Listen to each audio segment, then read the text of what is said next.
La NASA, siglas de National Aeronautic and Space Administration, organismo estadounidense que dirige las investigaciones aeronáuticas y espaciales con fines civiles. Entre sus programas espaciales destacan Mercurio, Géminis, Apolo, Skylab y los más recientes transbordadores Columbia, Challenger, Discovery y Atlantis. A continuación veremos el documental completo.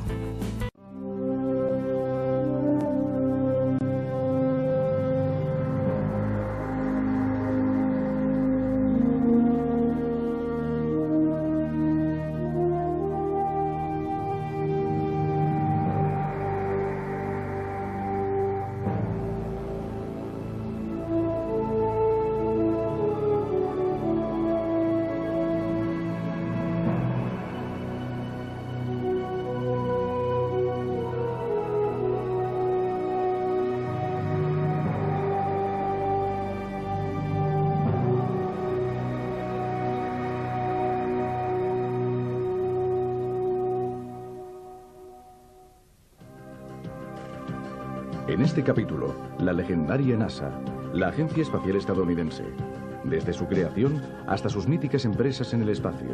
Una rápida panorámica por la historia del más famoso organismo espacial estadounidense, símbolo de la conquista de la Luna, de los vuelos actuales del transbordador y de la futura Estación Espacial Internacional. El capítulo de hoy está dedicado al organismo espacial estadounidense, la NASA, que he tenido la ocasión de conocer muy de cerca. Veremos cómo nació en el lejano 1915 y cómo se desarrolló, y naturalmente también reviviremos los grandes momentos de la época de oro. El camino que llevó al hombre a caminar sobre la Luna o a volar en el transbordador fue largo y estuvo lleno de obstáculos, pero fue posible gracias a una regla muy valiosa y fundamental sin la cual no se puede obtener el éxito. Seleccionar a las personas según su capacidad y sus méritos. Una regla sencilla, pero lo sabemos perfectamente, poco aplicada. Su primer nombre fue NACA, Comisión del Consejo Nacional para la Aviación, una agencia creada por el presidente Woodrow Wilson en 1915. Su objetivo, convertir a Estados Unidos en líder en el campo de la aeronáutica. En menos de 30 años, los ingenieros que habían empezado estudiando los problemas de aviones como este, se encontraron proyectando aeroplanos destinados a misiones en el cosmos a millones de kilómetros de la Tierra. En los años 50, la NACA se dotó de modernos túneles aerodinámicos. Comenzaba sus investigaciones en el campo de los misiles y de los satélites. El 7 de octubre de 1957, Estados Unidos y el resto del mundo fueron saludados por la señal del Sputnik 1. La Unión Soviética había puesto en órbita el primer satélite artificial. A principios del año siguiente se puso en órbita el primer satélite estadounidense, el Explorer, y se descubrió una densa franja de radiaciones que rodeaba nuestro planeta.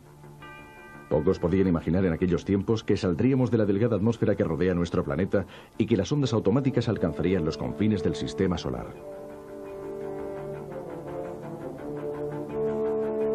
El proyecto Mercury, el primer proyecto para el vuelo humano en el espacio, se inauguró una semana después de la fundación de la NASA, el 1 de octubre de 1958. Se eligió a 7 pilotos de pruebas para convertirse en astronautas: Donald Slayton, Alan Shepard, Walter Schirra, Virgil Grissom, John Glenn, Gordon Cooper y Scott Carpenter. Los 7 candidatos fueron sometidos durante meses y meses a cuidadosos análisis y entrenamientos. Mientras los astronautas se preparaban, se lanzaron varios monos para probar las nuevas cápsulas Mercury. Entretanto, el lanzamiento de satélites automáticos era cada vez más frecuente. Los satélites meteorológicos, como el TIROS, empezaron a formar parte de nuestra vida cotidiana y mejoraron la capacidad de predecir el tiempo. El 12 de agosto de 1960, el presidente Eisenhower participó en el primer experimento de transmisión con un satélite de telecomunicaciones, el ECO 1. Los satélites de telecomunicaciones iniciaron una nueva industria, y por primera vez con el Telstar 1 fue posible una transmisión de televisión intercontinental en directo. El satélite relé proyectado para transmitir señales de televisión y telefónicas y datos a alta velocidad. El satélite que permitió la transmisión de las Olimpiadas de Tokio a todo el mundo. El Early Bird 1, seguidos todos ellos por otros muchos. El 5 de mayo de 1961, el astronauta Alan Shepard realizó el primer vuelo suborbital. El proyecto Mercury estaba en marcha. Poco después del amerizaje de la cápsula Freedom 7, el presidente Kennedy dio a la NASA un nuevo y ambicioso objetivo. Hemos decidido ir a la Luna en este decenio, no porque sea fácil, sino porque es difícil. Porque este objetivo servirá para organizar y medir lo mejor de nuestras capacidades y energías. Porque este es nuestro desafío. Un desafío que creemos poder superar y vencer. Recuerdo que, hablando con técnicos de la NASA, me dijeron que cuando oyeron la frase de Kennedy que hablaba de ir a la Luna en los próximos 10 años, se miraron perplejos porque en realidad nadie sabía exactamente cómo hacerlo. Desde luego había proyectos, ideas, desarrollos tecnológicos, pero entre el dicho y el hecho había de por medio un buen trecho. Había casi 400.000 kilómetros de vacío y sobre todo el problema de hacer volver la nave espacial desde la Luna para que los astronautas regresaran sanos y salvos a la Tierra. Fueron unos años de gran fervor, de gran movilización científica y tecnológica sobre todo, y además organizativa. De hecho, alguien me dijo que lo más arduo, lo más extraordinario de la conquista de la Luna fue precisamente la capacidad organizativa para hacer trabajar en perfecta sincronía a decenas, a cientos de miles de personas en distintos lugares y tiempos para llegar después a concentrar todo en ese pequeño vehículo de desembarco que descendió en unos pocos metros cuadrados. Revivamos esa aventura. Fueron necesarios más de 8 años para proyectar, construir, probar y preparar astronautas, cohetes y cápsulas para el primer alunizaje en nuestro satélite natural. Imágenes espectaculares sobre estos preparativos.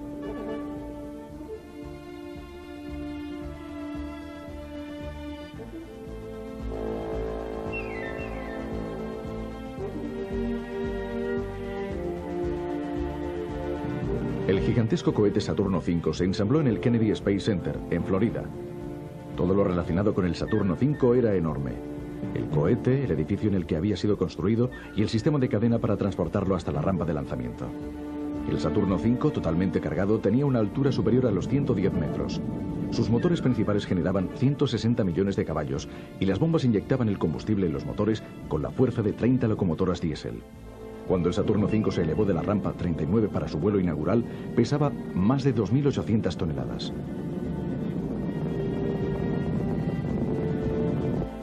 El ritmo se aceleraba. Empezando por el Apolo 8, cada Saturno ponía en órbita una tripulación de 3 astronautas. 2 días antes de la Navidad de 1968, los astronautas Lowell, Borman y Anders se convirtieron en los primeros seres humanos que abandonaron el campo gravitatorio terrestre para adentrarse en el de otro cuerpo del sistema solar, la Luna.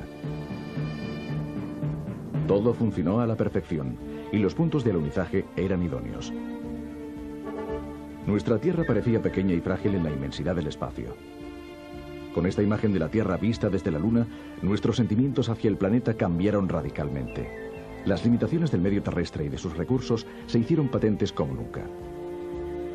En los 2 vuelos siguientes, el 9 y el 10, prosiguieron los entrenamientos para el primer alunizaje. Todo estaba preparado.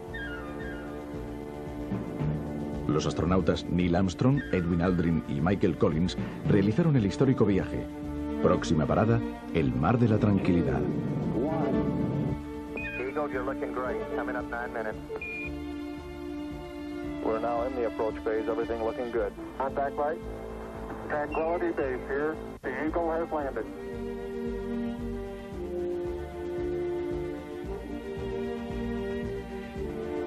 En Estados Unidos y en el mundo entero, los astronautas del Apolo 11 fueron recibidos como héroes.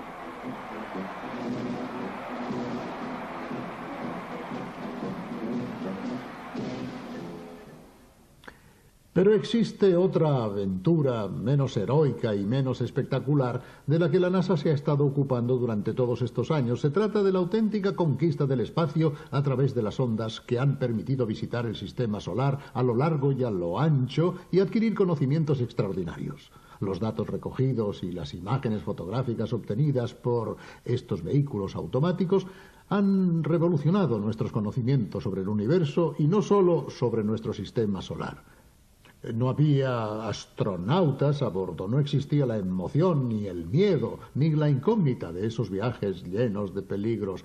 Pero a bordo había unos instrumentos tan sofisticados que nos han permitido, con muchos menos riesgos y sobre todo con mucho menos dinero, llegar mucho más lejos y saber mucho más. Veamos. Antes, durante y después del proyecto Apolo, el programa de vuelos automáticos de la NASA permitió a los científicos comprender mejor la historia del sistema solar. Desde los primeros Explorer hasta la astronomía de los infrarrojos, 7 sondas Mariner volaron hacia Marte, Venus y Mercurio y transmitieron un caudal de datos y de imágenes. 10 sondas Pioneer cumplieron empresas parecidas, incluso un vuelo sobre Júpiter y el lanzamiento de una sonda hija en la atmósfera de Venus. El Pioneer 10 fue el primer objeto construido por el hombre que abandonó el sistema solar. Física de la atmósfera, astronomía, meteorología, geodesia. Estas son solo algunas de las decenas de disciplinas científicas estudiadas durante años por decenas de satélites de la clase Explorer. Cientos de cohetes han estudiado la atmósfera terrestre desde una altura superior a la que pueden alcanzar los globos, pero inferior a aquella en la que los satélites empiezan a ser más eficaces. Se han lanzado satélites para el estudio de la biología con el objeto de responder a preguntas tan sencillas como las siguientes. En ausencia de gravedad, ¿las células continúan dividiéndose? ¿De qué forma condiciona la ingravidez el crecimiento de las plantas? ¿La ingravidez y las radiaciones pueden representar serias amenazas para una larga permanencia del hombre en el cosmos?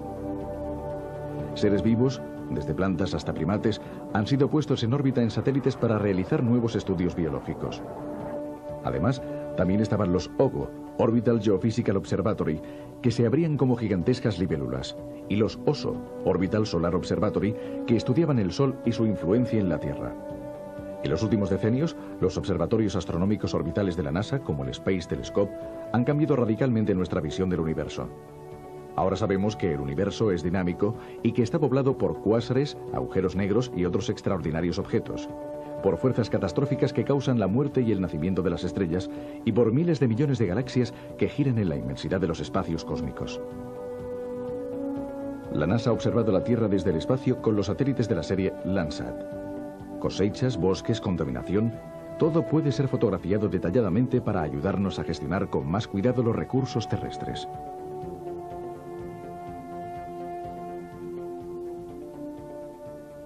Pero las ondas también han buscado nuevas respuestas para viejas preguntas. Por ejemplo, ¿qué hay en los confines del sistema solar? ¿Qué ocultan las misteriosas lunas de Júpiter? ¿O tal vez existe vida en Marte? Ya están empezando a llegar algunas respuestas. El programa Viking realizó un sistemático estudio del planeta Marte. 2 sondas lanzadas por separado, compuestas por un módulo orbital y un módulo de aterrizaje, cubrieron 420 millones de millas hasta llegar al misterioso planeta rojo. Los módulos de aterrizaje, con su brazo mecánico, llevaron a cabo un test biológico del suelo en busca de vida. Se transmitieron regularmente datos sobre la meteorología marciana y la actividad sísmica. Las cámaras de la nave enviaron miles de imágenes del planeta. Las fotografías en color muestran desiertos sembrados de piedras y cubiertos por un fino polvo rojizo. También hemos tenido la suerte de fotografiar las 2 lunas de Marte, Phobos y Deimos. El éxito de la misión Viking ha sido comparado con el del proyecto Apolo. 2 de las sondas Voyager llevaban a bordo un disco con sonidos e imágenes de la Tierra en previsión de un encuentro con un vecino espacial desconocido. Su viaje interplanetario se había proyectado para llevar las 2 sondas hasta más allá de Júpiter, hacia Saturno, y finalmente una de las 2 Voyager habría continuado hasta Urano y Neptuno. Las cámaras de la Voyager filmaron los intrincados dibujos de las nubes de Júpiter y avistaron impresionantes rayos en su atmósfera. Las señales tardaban unos 40 minutos en llegar a la Tierra. Por este motivo, el vehículo espacial debía ser totalmente automático. La Voyager 1 llegó hasta Saturno, pero la Voyager 2 continuó hasta Urano y después hasta Neptuno, a donde llegó en agosto de 1989. Actualmente esta sonda todavía está en funcionamiento y se halla en los confines del sistema solar. Pero entre tanto, han partido otras sondas. La Galileo orbita desde 1995 alrededor de Júpiter, el planeta gigante. Después de haber liberado una sonda hija en su atmósfera para estudiar su dinámica, la Galileo fotografió con gran precisión las lunas de Júpiter. Europa e Io especialmente nos han deparado extraordinarias sorpresas. La superficie de Europa parece un océano helado que quizás en sus profundidades oculte agua en estado líquido, y como sabemos, donde hay agua puede haber vida. También Io, la luna más volcánica del sistema solar, fue fotografiada de cerca. Esta es su superficie agujereada por volcanes, géiseres e inmensas coladas. Y un hecho sorprendente: la sonda Galileo también consiguió descubrir la estructura interna de la turbulenta luna. Un enorme núcleo de hierro, casi la mitad de su diámetro, se encuentra en el centro del satélite. Encima, una capa de rocas continuamente fundidas por las mareas gravitacionales provocadas por otras dos lunas, Europa y Ganímedes. Estas mareas son la causa del extraordinario vulcanismo. Pero la NASA, y esto no es tan conocido, no solo se ha ocupado del espacio lejano, sino también del cercano, es decir, junto a la astronáutica, de la aeronáutica, que además es vital para un país que quiere ser líder no solo en el campo de la exploración, sino también en las nuevas tendencias de desarrollo del vuelo aéreo. Veamos. Durante años, el único y constante objetivo de la NASA ha sido la investigación aeronáutica, que se ha desarrollado con el paso del tiempo y que se ha interesado por cualquier objeto volante en el aire y en el espacio, convirtiendo a Estados Unidos en el país líder a nivel mundial en los estudios aeronáuticos. Los principales objetivos de su programa son la construcción de aeroplanos más veloces y eficientes, la mejora sistemática de los componentes de los motores y la reducción del peso, utilizando materiales mucho más resistentes.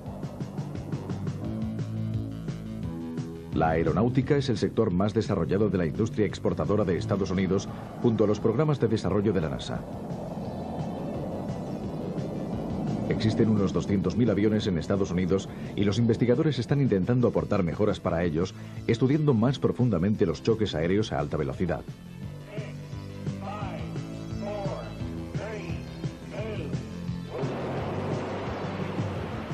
En los primeros viajes del hombre al espacio se utilizaban paracaídas para devolver a los astronautas a la Tierra. Este método se abandonó, pero dio origen a un nuevo e interesante deporte.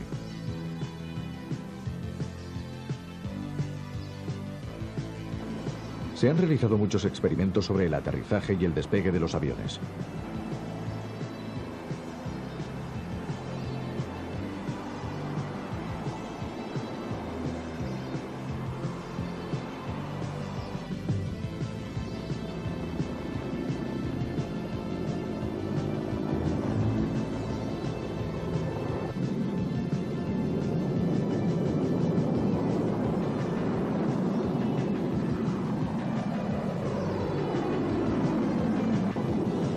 Se ha hallado un método más rápido y cómodo que consiste en una combinación entre el sistema de los aviones y el de los helicópteros.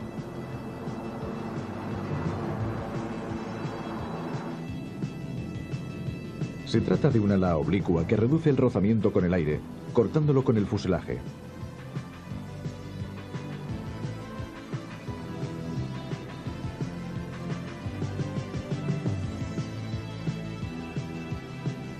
Por otra parte, los expertos han tratado de mejorar las hélices de los aviones, dando más potencia a las turbinas que se encuentran entre las mayores del mundo. A partir de las investigaciones aeronáuticas de la NASA, se ha desarrollado un programa completo sobre el espacio. El primer ejemplo fue el experimento de elevación de objetos volantes que se inició a comienzos de los años 60. La combinación de las pruebas efectuadas en los túneles aerodinámicos y las realizadas en vuelo real condujo al desarrollo del proyecto del transbordador reutilizable.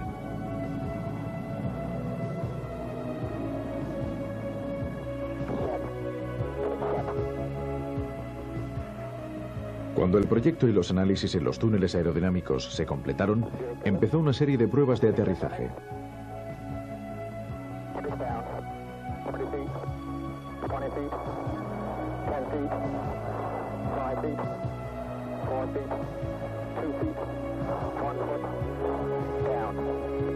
Los análisis confirmaron que el transbordador podía aterrizar perfectamente como un gigantesco aeroplano.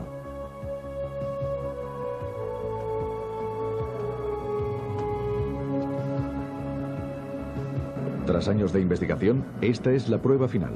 El primer vuelo en el espacio del transbordador Columbia con los astronautas en el control.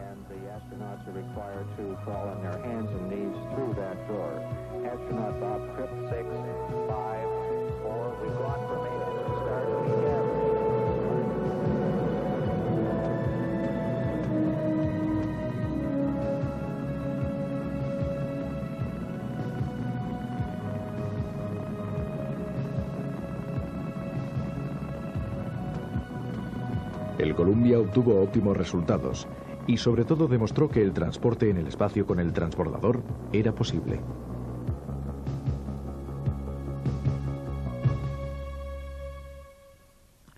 Para acabar, un pequeño episodio. Cuando, después de la conquista de la Luna, regresé a Estados Unidos para ver a algunos expertos de la NASA y les pregunté qué novedades tenían, me dijeron que se había despedido a mucha gente. ¿Por qué? Porque ya se había llegado a la Luna. El programa había tenido éxito y dándoles amablemente las gracias les despidieron. No debían pesar inútilmente en el presupuesto de la administración, que debía mantenerse saneada para nuevos proyectos. Lo mismo que aquí. Y naturalmente también reviviremos los grandes momentos de la época de oro. El camino que llevó al hombre a caminar sobre la Luna o a volar en el transbordador fue largo y estuvo lleno de obstáculos. Pero fue posible gracias a una regla muy valiosa y fundamental, sin la cual no se puede obtener el éxito. Seleccionar a las personas según su capacidad y sus...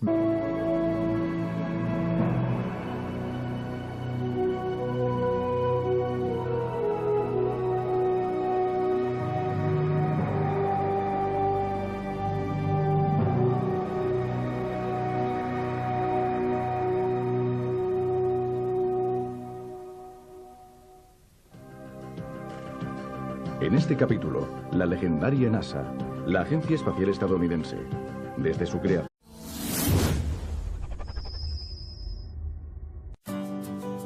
La NASA, siglas de National Aeronautic and Space Administration, organismo estadounidense que dirige las investigaciones aeronáuticas y espaciales con fines civiles.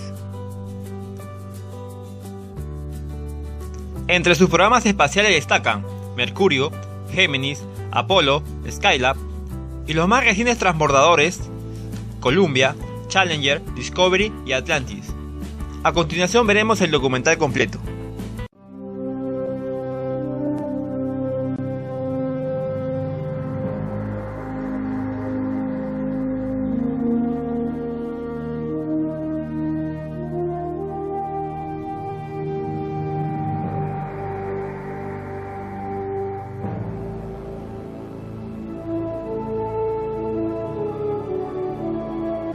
Hasta sus míticas empresas en el espacio.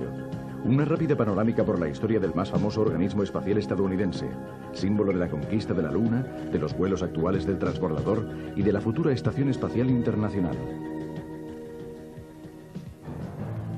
El capítulo de hoy está dedicado al organismo espacial estadounidense, la NASA, que he tenido la ocasión de conocer muy de cerca.